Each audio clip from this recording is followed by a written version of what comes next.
Peter Bell, April 19th, 2020. Note, how about OMM Wing Dam, Caribou, Gold.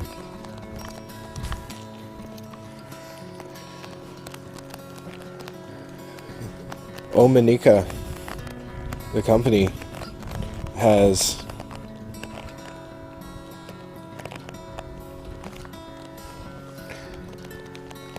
a bunch of placer claims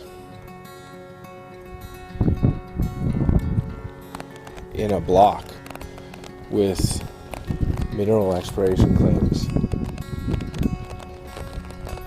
They have like 200 square kilometers, I think, again.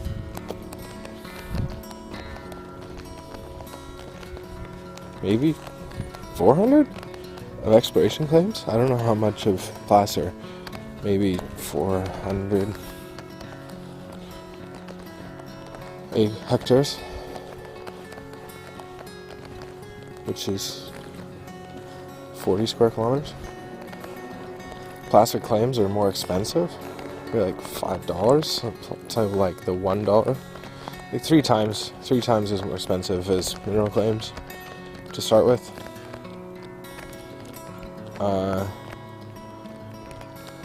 They say $2 per hectare with mineral exploration claims.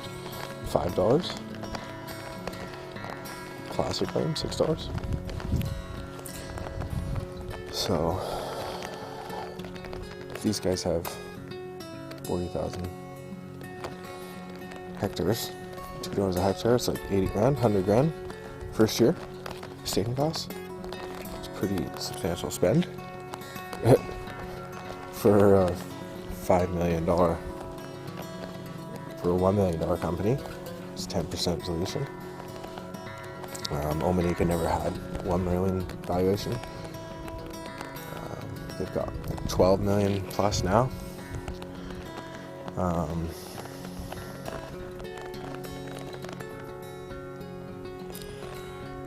They have all these placer rights. What are they going to do with them?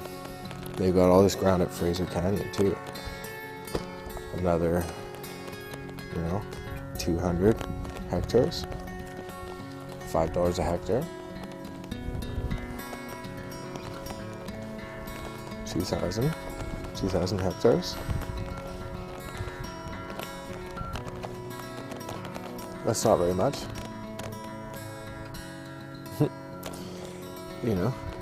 They're only spending, what, like 100 grand? $5 a hectare here for 20,000 hectares? Do they have that much placer ground? 20,000 hectares?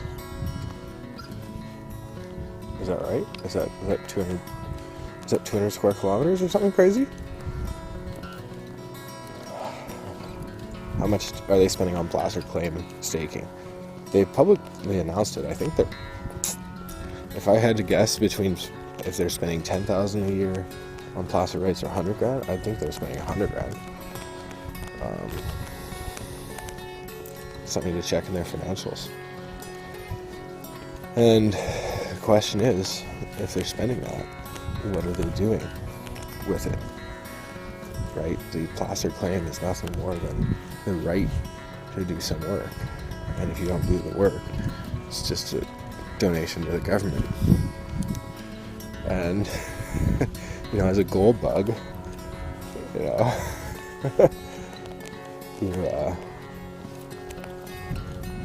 you may be anti-government in some ways. Part of the whole gold bug thing is discipline.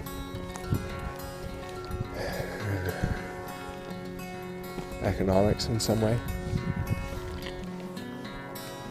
Just global money linking people around the world on a common item. Gold. Elemental gold. Platinum. Palladium. Like precious metals. Industrial metals. Minerals. All kinds of things are important.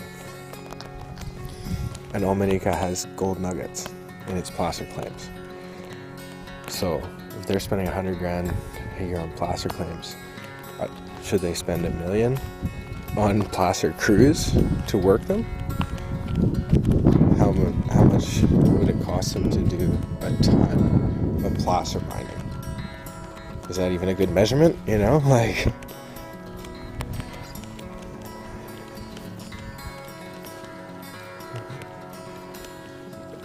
do you need a permit if you don't use any machinery?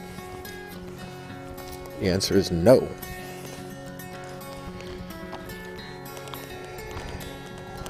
You can use a high banker from Gold Hog brand with a small pump and feed it off water in East Cirque Lake, Caribou Mountain, or Lightning Creek at the Wing Dam project. They have an active creek, lots of, I don't know how many gallons per hour floating over the surface at Lightning Creek, but I think quite a few, especially with ice and snow melting. There's a lot of water moving around. The potential to do placer mining in that scenario is potentially highly productive. Like, if you use ounce per ton, that's like what we're chasing underground. Imagine if we could find that at surface in 2020 with a crew of 5 guys running Gold Hog, Raptor, High Banker, that you don't need a permit to use from the government. You just need placer claims, and you need to, document it.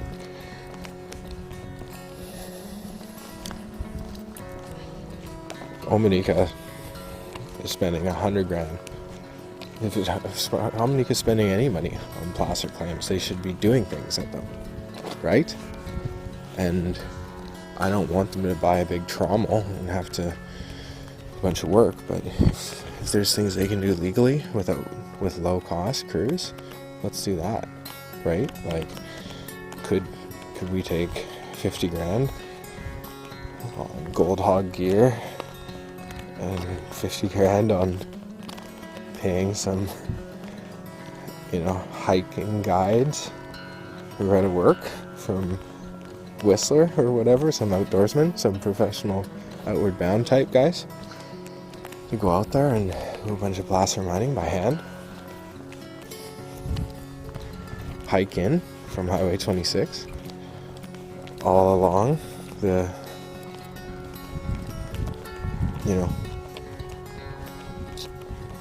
water access to pump your high banker, right? Maybe you have a reservoir of like 100 gallons or like a few barrels, 40 gallon barrels filled up with water for your high banker.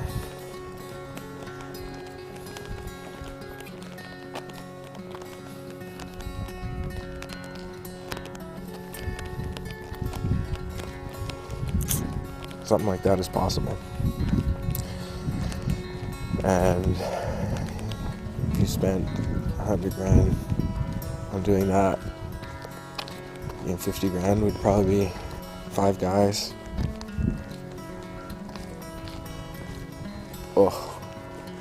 5 guys, $50,000, $10,000 each. $10,000. How long do you hire them to do backpack placer mining? $10,000. If you pay them $10,000 cash, and you give them $50,000 worth of equipment, and then you give them a stake of the profits.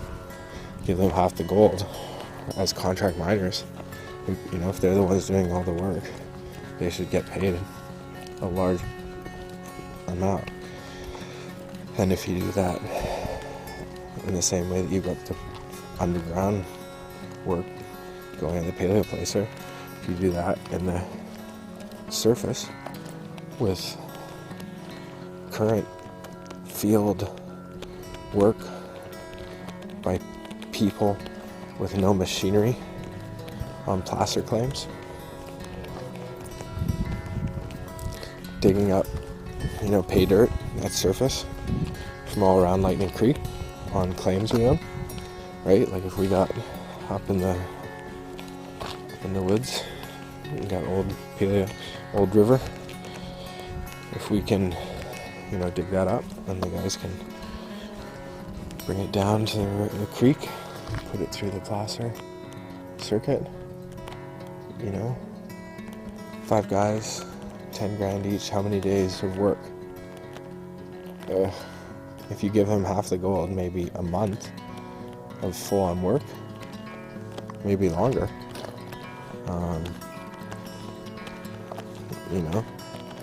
How 4 or 5, keep 5 guys busy.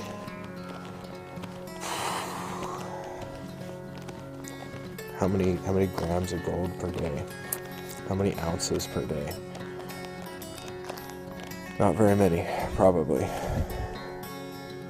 Maybe, 0.1 ounces per day.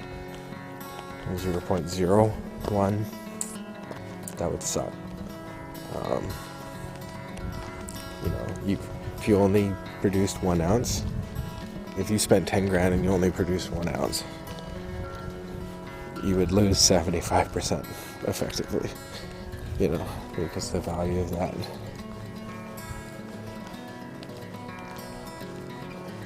that ounce is maybe 2,500, and you're putting up,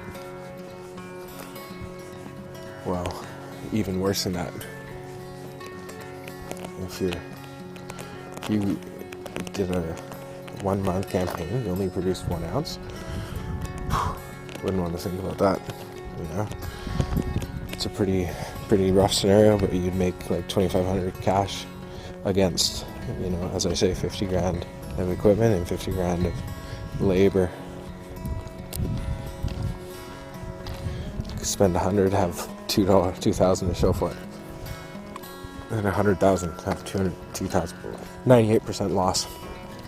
That would be a 98% loss in the operation.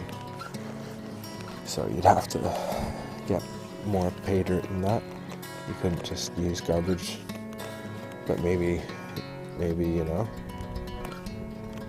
have to go through that. Is it a big deal if you lose 100 grand? Really, you're only losing 50, and then whatever the depreciation is on your equipment.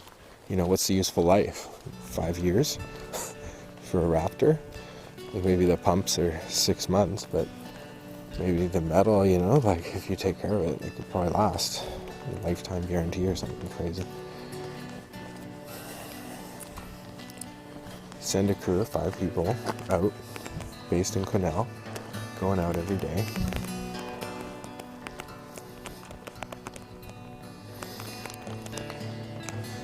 Five people going out.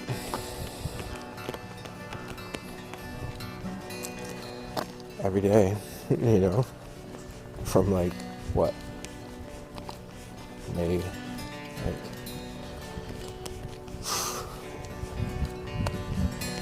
June 1st? Start June 1st? Start May 1st? Preferably start sooner. May 1st, if you could. Come on. Outdoorsman, outward bound type. Get a crew of them. Get them to work together, digging up soil. Pay them in production, or even if it's Omanika, pay them in shares of the company. Contract miners, right? The HCC mining group, I think they're shareholders from buying shares, but I don't think they've been given shares by Omanika.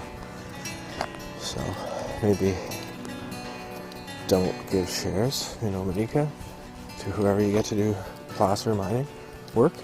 Maybe don't do that, but definitely split the gold with them, just like the underground guys are getting, right? It's kind of a contract for gold.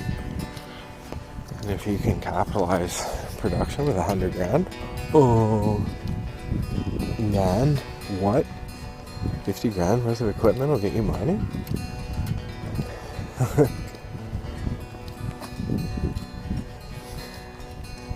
It could be a obvious thing to do, and as such, it has some, non-obvious solution, implications. Implications like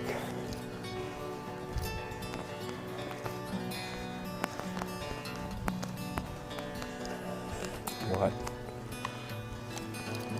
Implications like what are the flow-through exemptions of work on placer claims in conjunction with drilling and work on minerals exploration claims.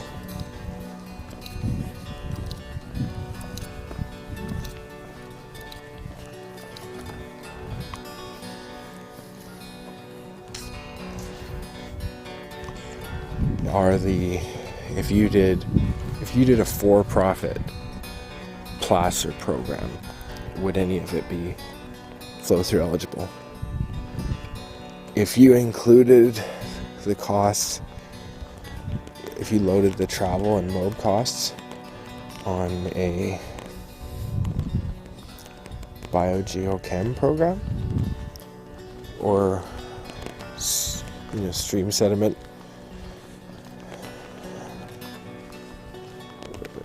lab assay, certified lab assay for gold, right? And you consider, of course, some of the samples that you could send to the lab for a certified assay could be concentrates from sluice boxes. So you can buy different mats and just run the stuff over different mats and just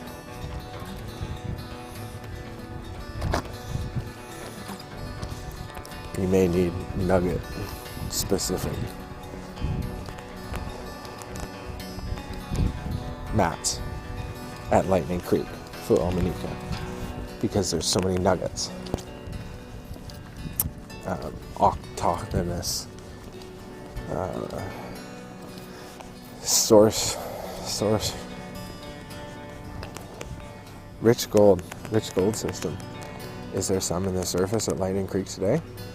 Yes. If you went to Mount Pinkerton, the south part of Mount Pinkerton, again, you do for-profit placer mining and to collect nuggets, gold nuggets, and you produce a byproduct of like sulfide, fine material, because you're effectively screening the material. So you end up with like a sulfide-y gold mix that you have to refine down to gold and dry screening and stuff like this. There's a whole bunch of things that can happen with different types of gold deposits. I don't know exactly what you get out of placer work at Wingdam, Lightning Creek, but I think you would get some gold and probably some,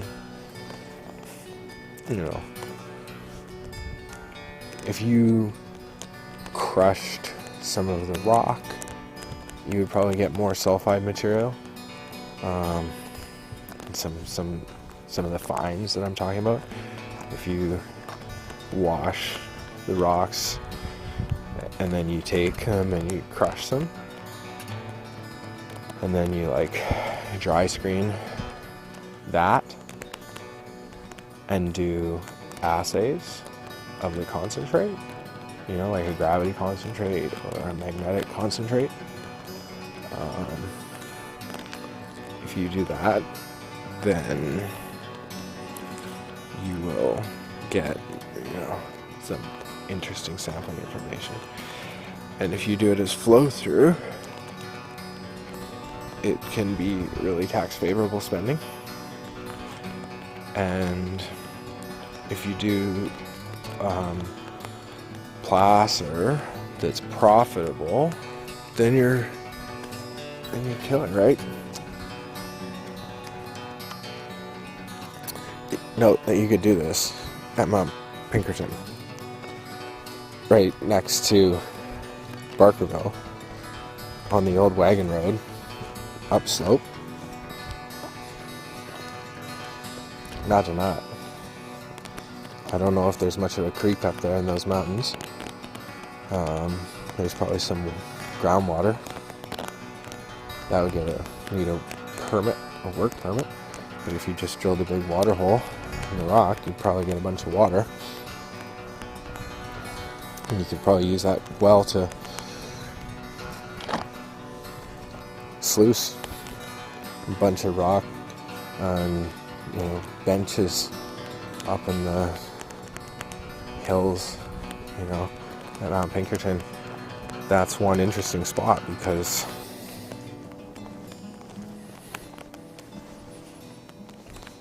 the mineral claims are owned by Barkerville or Cisco. So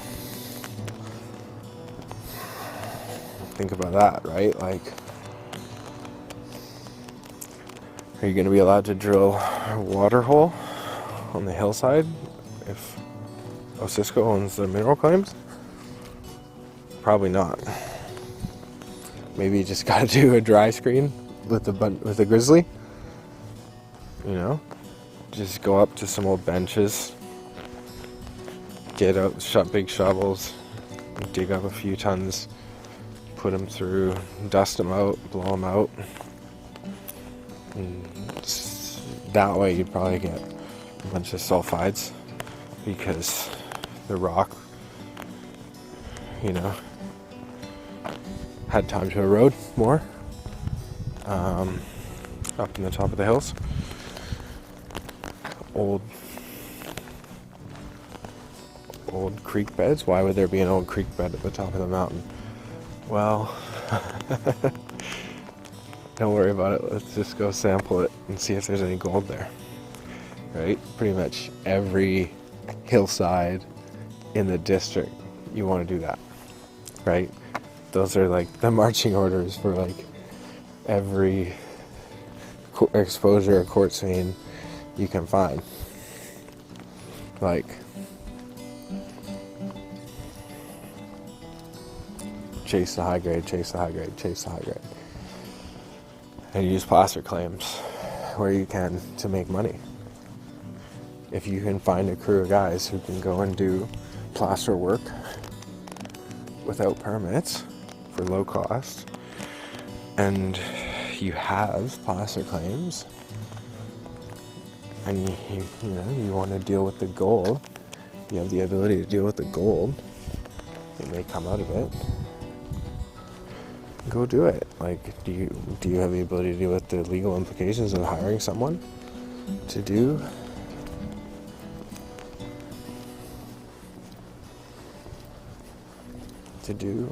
your work there? Like,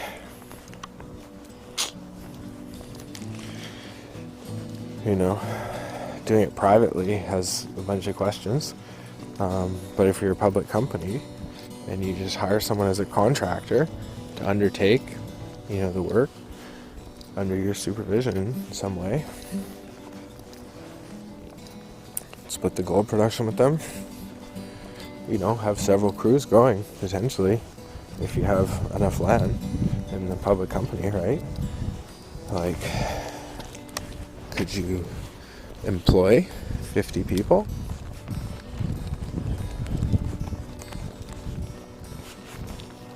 Of course you could. Like, 10 crews of 5 people each who are all socially distanced from each other, even. Like, that's the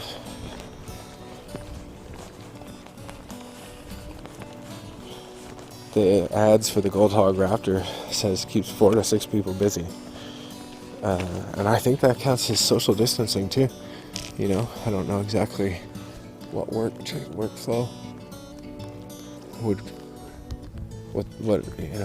that 4 to 6 people would be doing, presumably just dumping material by hand into the top of the grizzly screen with the water.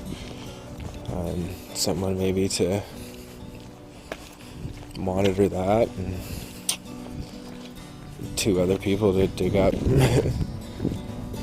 more material by hand, and 1 person to watch what gold comes out. That's like 5 people. I don't know if those are the tasks you'd have to run the Raptor, but it sounds like you'd be able to have social distancing between those people as well, which may be like a permitting requirement for the business, right? You talk about having a placer claim and doing work with no permit in a public company. Like, that's crazy. But,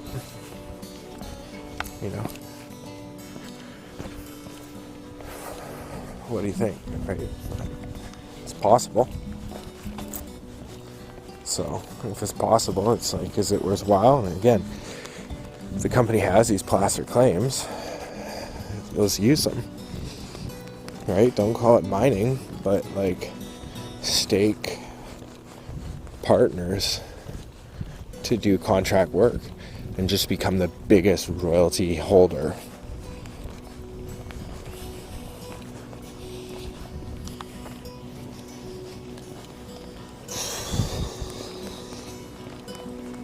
Right?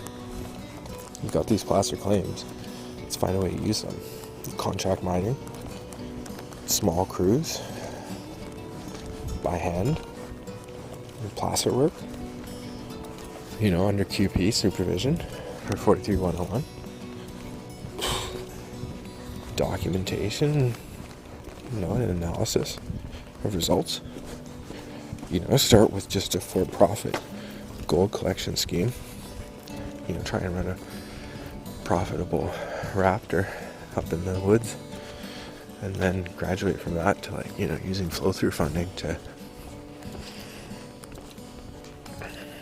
do a bunch of lab assays of different screen concentrates, sulfide fine material. If you think about the NSR equivalent of like 30+% for Omanika at Wingdown, think about that on a placer operation. 5 guys and 1 gold hog sluice box. If we're lucky, produce 1 ounce per day from the start.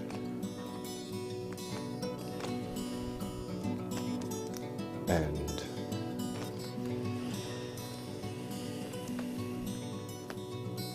turn a profit.